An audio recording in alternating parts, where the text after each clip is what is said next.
presented by Ragini Music. देवरो ना चोरी है हो रजऊ ना चोरी है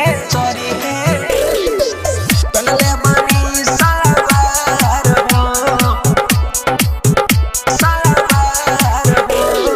डीजे उमेश मनोज चंचल सुखीपुर बाजार बानी हो नहीं हरवा बनैया रवा चोरहल जवानी मोरा गरमी में झरी है पानी हो नहीं हरवा बनैया रवा चोरहल जवानी मोरा गरमी में झरी है देवरो न चोरी है हो राजऊ न चोरी है कनले बानी सलवार हो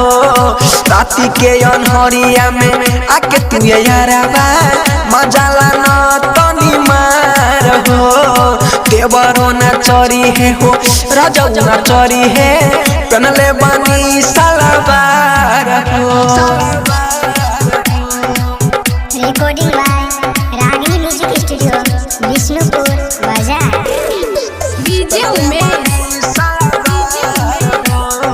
सुखीपुर बाजार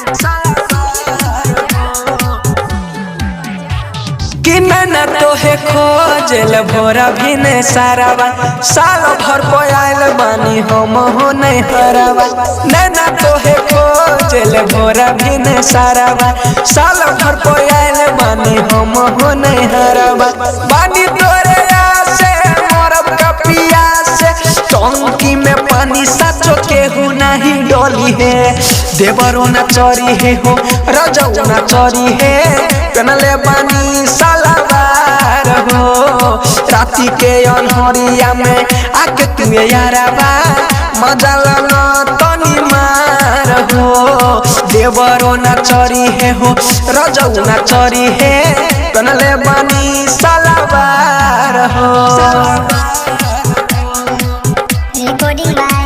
रागिनी म्यूजिक स्टूडियो विष्णुपुर बाजार डीजे उमेश